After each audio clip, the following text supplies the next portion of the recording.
Bonjour, donc je vous présente Marc et Elena qui se sont mariés il y a une semaine, le 28 décembre 2019. Là, nous aujourd'hui nous sommes le 4 janvier 2020, une semaine après leur mariage. Vous pouvez voir les photos de la cérémonie.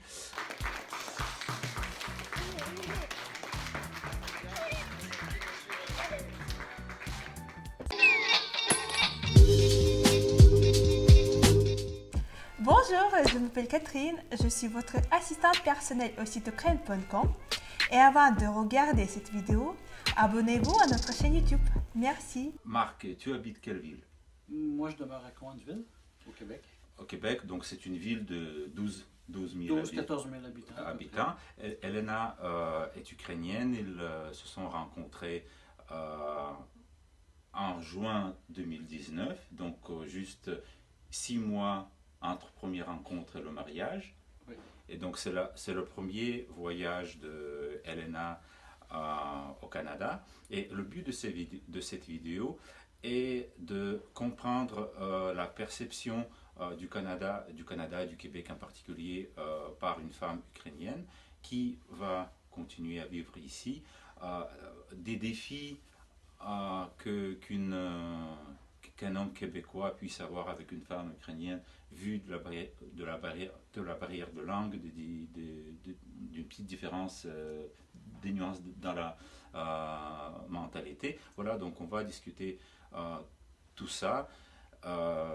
Bien sûr qu'il s'agit d'un cas un peu exceptionnel parce que 6 mois de première rencontre au mariage, c'est vraiment rapide. C'est un des mariages les plus rapides de l'histoire de l'agence Ukraine.com, okay, qui a plus de 20 ans. Le record est quand même 3 mois, c'était pour la France. Ça date de plus de 10 ans. Voilà, donc on passe aux questions. Avant de poser les questions, je vous prie de vous abonner à notre chaîne pour avoir d'autres informations utiles si vous êtes intéressé par rencontrer la femme de votre vie en Ukraine, pour savoir des nuances pour la faire venir, comment la rencontrer, éviter les arnaques et les mauvaises expériences. Par exemple, Marc a eu une mauvaise expérience avec l'agence CQIMI avant de venir avec l'agence Ukraine.com. Donc voilà, on passe aux questions. J'espère que vous avez cliqué abonnez-vous. Et donc, première question pour Elena. La question est suivante. Donc, Elena est au Canada depuis 2 semaines. Qu'est-ce qui t'a surpris? Qu'est-ce qui t'a étonné? Quels sont les défis? Ты здесь всего лишь первые 2 недели. Что тебя удивило? Какие вызовы тебе? Что понравилось, что не понравилось? Понравилось мне, что люди более культурные, более такие гостеприимные. И здесь нет заборов. Здесь все открыто, то есть никто не боится, что более свободно, более безопасно, да, чувствуешь себя в безопасности. Вот, что... Испугала ли зима? Канадская зима испугала? Ну, нет, зима не такая суровая, плюсовая температура. J'ai demandé si l'hiver canadien l'a fait peur. Elle a dit que non, parce qu'en fait, en Ukraine, le climat est plus ou moins similaire. Какие сложности? Сложности в первую очередь, конечно, с языком. Тут нужно знать французский язык, это необходимо. И нужно уметь водить машину, потому что без машины тоже очень сложно. Больше свободы, больше самостоятельности с этими навыками. Une question super importante. Là, Elena, elle habitait Kharkiv, la deuxième ville ukrainienne qui compte 1,5 million d'habitants. Coansville, c'est une ville qui compte 12 000 habitants.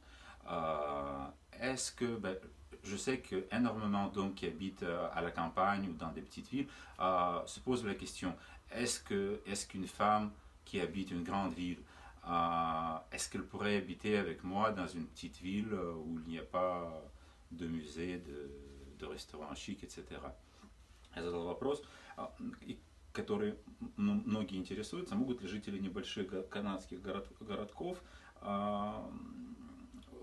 будет ли жизнь женщины, которая из большого города, как Харьков, сможет ли она адаптироваться к жизни в маленьком городе? Ну, это мы посмотрим. Это будет видно. Но если есть, если была бы машина, если есть машина и нет проблем с языком, Ну, я думаю, есть какие-то другие проблемы? Ну, пока их не вижу. То есть, если есть машина и все нормально с языком, со знанием языка, то, ну, я думаю, что особых проблем не должно быть. Вот, ну, все должно быть хорошо. В общем, нужно настраиваться на позитив. Aussi parce que déjà la campagne ukrainienne est bien différente de la campagne ici au Canada.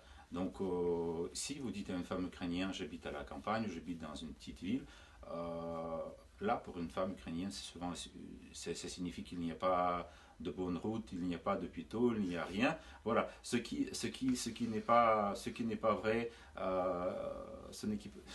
n'est pas vrai, ça correspond plutôt à la banlieue d'une grande ville. Voilà, vous avez dans la banlieue d'une grande ville, vous avez tout, vous avez un supermarché, un hôpital, des écoles, des collèges, la même chose ici. Donc voilà, mais on verra, Elena a dit on verra. On va poser une question à Marc.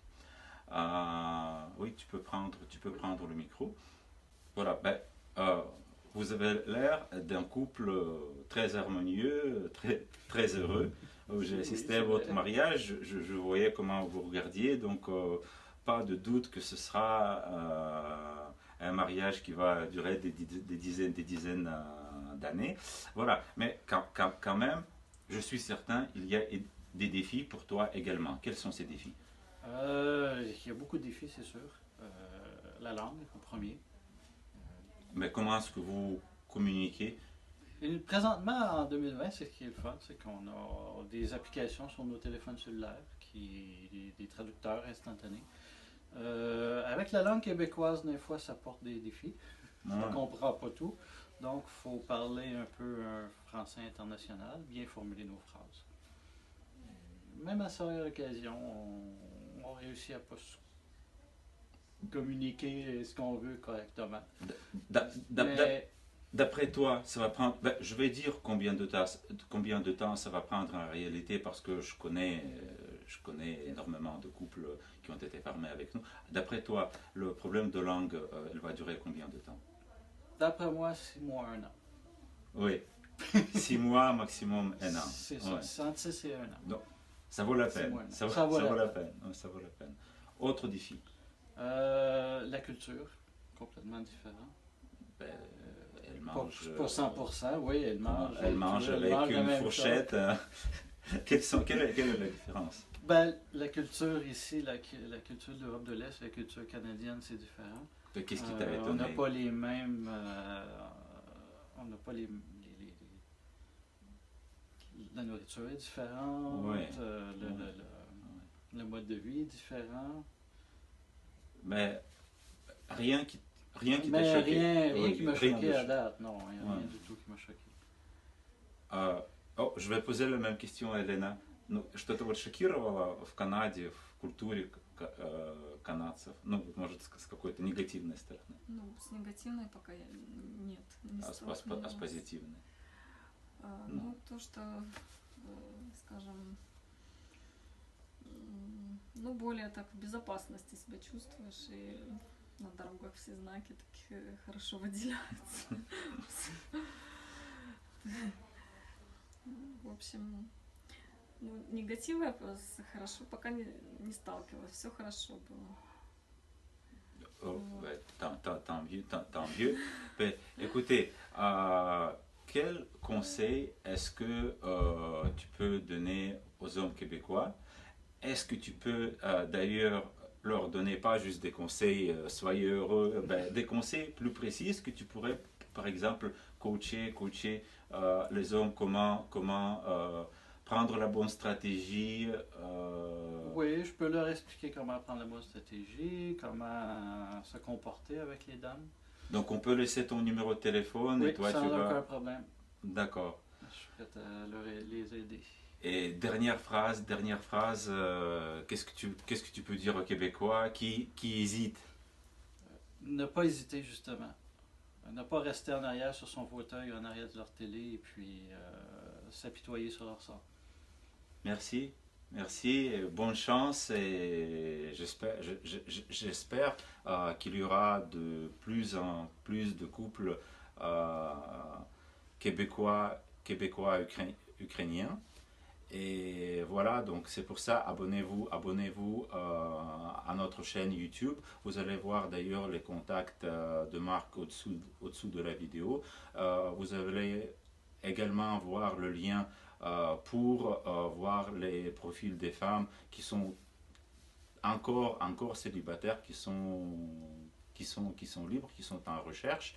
Et voilà, je vous souhaite bonne chance et on se tient au courant si vous vous abonnez à notre chaîne. Et dans d'autres vidéos, on va vous donner plus de détails sur des rencontres internationales, comment aboutir avec minimum d'investissement et minimum de temps investi également. Bonne chance. Like la vidéo et cliquez ici, ça me ferait plaisir.